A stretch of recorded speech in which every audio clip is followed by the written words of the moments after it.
Spot के लिए ज़्यादा प्रॉफिट वाले कॉइन्स कैसे ढूंढने हैं, आइए मैं आप लोगों को समझाता हूँ। कॉइन मार्केट कैप के टूल्स को आपने कैसे यूज़ करना है। सबसे पहले आपको शॉर्ट टर्म और लॉन्ग टर्म समझना होगा। शॉर्ट टर्म यानी कि एक दिन से लेकर कुछ हफ्ते तक की ट्रेड, तेज़ प्राइस मूवमेंट्स के लिए एंट्री और एग्जिट इसमें आपको फास्ट करनी होती है। लॉन्ग टर्म यानी 6 महीने से लेकर 2 से 3 साल तक का होल्डिंग के लिए। इसके लिए जो प्रोजेक्ट हो इसमें काफ़ी पोटेंशियल और बहुत सॉलिड प्रोजेक्ट होना चाहिए। क्या चेकलिस्ट है शॉर्ट टर्म के लिए?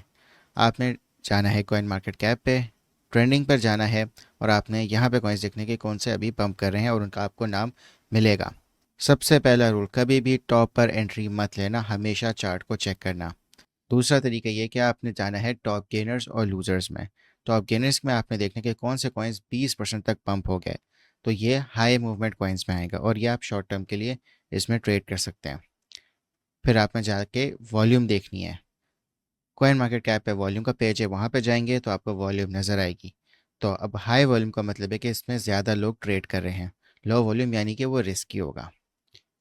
फिर आपने उस कॉइन का जाके नाम सर्च करना है ट्विटर पे, तो आपको नज़र आएगा कि क्या लोग उसकी बात कर रहे हैं, क्या लोग फोमो में है, क्या यह एक्चुअल न्यूज़ है इस कॉइन के पीछे। फिर आपने एग्जिट पॉइंट भी डिसाइड करना है एंट्री से पहले कि आपका क्या प्रॉफिट होगा और कहाँ पे आपका लॉस कट होना है। अब क्या चेकलिस्ट है लॉन्ग टर्म के लिए? मार्केट कैप आपने देखना है फिल्टर यूज़ करके 50 मिलियन से $1 बिलियन की रेंज में। ज़्यादा हाई मार्केट कैप वाले जो कॉइन्स होते हैं वो बहुत स्लो ग्रो करते हैं। आपने फिर जाके उस कॉइन का यूज़ केस पढ़ना है। जाके वेबसाइट पे जाना है आपने उस कॉइन के और अबाउट पे देखना है या वाइट पेपर पे जाके देखना है। और आपने देखना है क्या इसका कोई रियल वर्ल्ड में कोई काम है, तो ये लॉन्ग टर्म के लिए सेफ़ है। फिर आपने देखना है ब्लॉकचेन एक्सप्लोरर पे कि कितने होल्डर्स की तादाद इसमें है अभी। रोड मैप भी देख लें और टीम को भी चेक कर लें। क्या टीम इसमें ट्रांसपेरेंट है, कोई स्कैम ही तो नहीं लग रही? तो अगर स्कैम ही लग रही है तो अवॉइड करें। और इनके क्या फ्यूचर प्लान्स हैं। फिर आपने इनकी पार्टनरशिप्स देखनी कि किन एक्सचेंजेस के साथ पार्टनरशिप्स हैं। फिर आपने पेशेंस रखना है। अगर आप लॉन्ग टर्म के लिए होल्ड करें तो आपने पैनिक सेलिंग नहीं करनी। मैं आपको कुछ रूल्स बता देता हूँ। शॉर्ट टर्म के लिए चार्ट और वॉल्यूम पे फोकस करें। लॉन्ग टर्म के लिए यूज़ केस और फंडामेंटल्स देखें। कॉइन मार्केट कैप का हर फीचर यूज़ करो और किसी तरह का इम्पल्सिव डिसीजन नहीं लेना।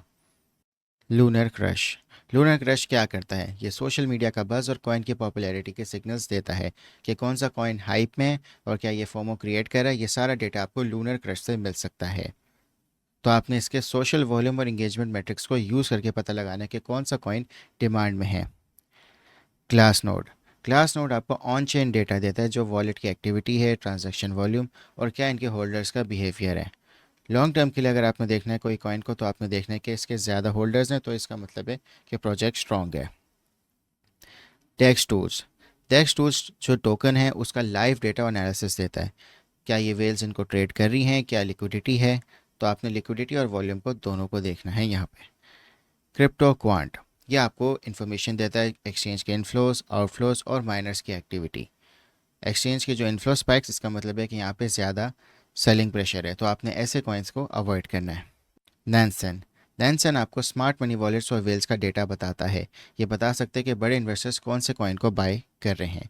तो वेल्स के बिहेवियर को अगर आपने एनालाइज करना है तो आप यहाँ से लॉन्ग टर्म के जेम्स ढूंढ सकते हैं।